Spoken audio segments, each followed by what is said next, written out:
Well, a new call for the president and Congress to keep the money flowing. Some 300 progressive economists and labor leaders are warning that if we don't keep spending, we risk not being able to save our economy and create new jobs.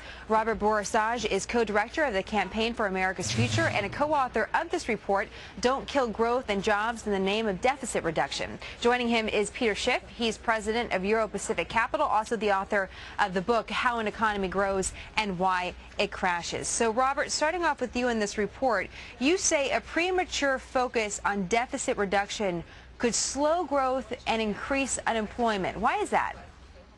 Well, if we start constriction now, we'll put more people out of work, and that will slow growth. We already have faltering growth. We're in a real trough here. We're in trouble, and we need to take steps to get the economy going.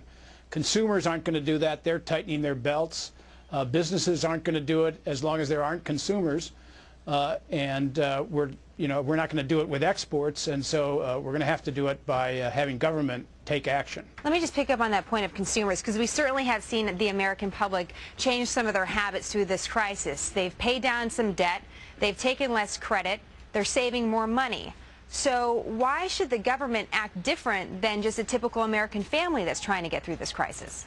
Because as consumers constrict what they're spending, something has to replace demand to put people back to work, because businesses aren't going to do that. And what's happening is consumers lost trillions of dollars in home values and retirement savings. They're starting to save. They're starting to rebuild their accounts.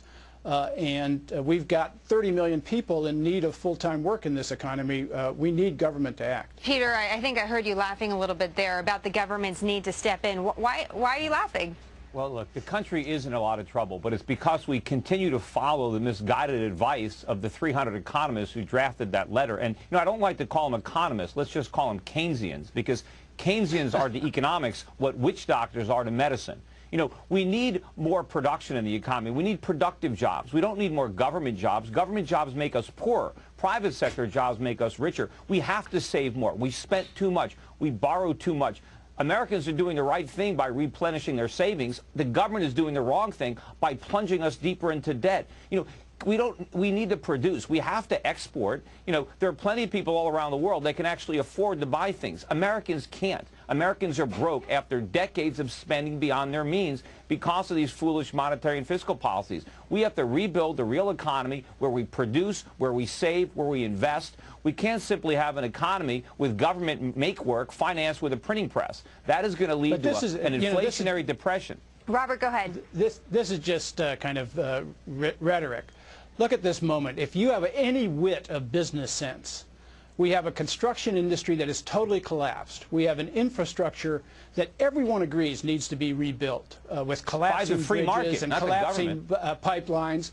And the government can borrow money at nearly record low levels. This is a perfect time to borrow the money and rebuild the public infrastructure we need. Well, let me get some clarity. Hold on, one second here, Peter. Because Robert, let's get some more clarity on what you mean here. Are you saying that what the government needs to do right now is start, I don't know, a second stimulus plan, another $800 billion? Absolutely. I'm not even afraid of the term, but we can make this is an opportunity to rebuild an infrastructure that even people like Schiff would agree has to be rebuilt at a very low level of borrowing at a time when construction workers are idle across the country. We can put them to work, hire those firms that are private firms, and rebuild an infrastructure. It's silly to talk about this in different ways. Look, I would agree that some of the infrastructure needs to be rebuilt, but the cost of rebuilding it is a burden. It's not going to help the economy. We have to divert resources from other uses to make these long-term investments. But the problem is, when the government is in charge of it, a lot of it is being wasted. I mean, here in Connecticut, we're repaving roads that didn't need to be repaved.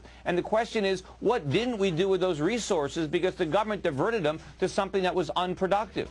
Well, Peter, listen, then what do we do? There's nothing as unproductive as what finance did with capital in the boom that we just had and the collapse we just had. I agree. But rebuilding infrastructure, it wasn't government that did that. It was private banks that did that. It was rebuilding who lent them the money? Is something Who lent them the money? Who Subsidized it? Peter, let me jump in here. Peter, if it's not an additional spending project, if it's not government stepping in, then how do we solve this problem? By getting the government out of the way so that we can rebuild a viable economy, so that we can restructure the economy. Look, our economy is based on consumer spending, borrowed money. That has to end. We've been building houses that people can't afford. That has to end. We need more factories. We need more production. We need to make more things. And that will happen if the government gets out of the way and allows American industry to become more competitive and more productive. You have all these people who are unemployed because the government has made them unemployable by driving up the cost of doing business. And my opponent here says that we should take advantage of low interest rates to go deeper into debt. We have to pay that money back. And these low interest rates are not going to stay here. The government is borrowing with Treasury bills. But it's a good time to borrow now. What's going to happen in a few years?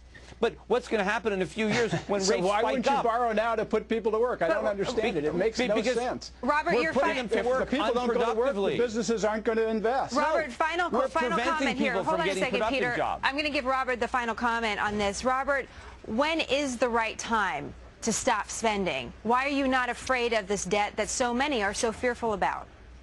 Once the economy gets going and people go back to work, then it's time to start to look at how do we balance our accounts. But the reality is every project for balancing the budget assumes 2 or 3 years of growth that gets unemployment down to a normal level. You can't assume that at this point without government taking action.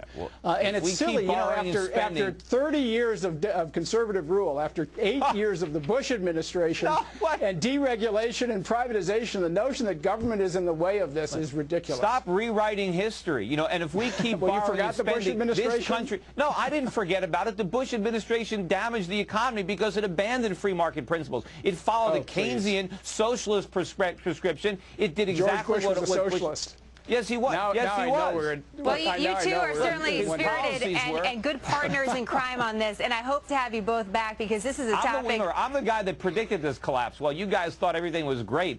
It was the economists, like the guys that wrote this thing, that were laughing at me on Fox. No, actually, Dean Baker was one of the leaders to talk about the housing bubble while people like you were investing in it. No, I wasn't investing in it. I was shorting it. Time out, gentlemen. We're going to have to leave it there. We're going to get far off the point. You got to do a little research on me. Well, why don't we do this? You both do a little bit more research and then come back and talk to us again. We really appreciate both of your perspectives, Robert and Peter. Thank you for joining us on this Friday, and we look forward to seeing you guys soon.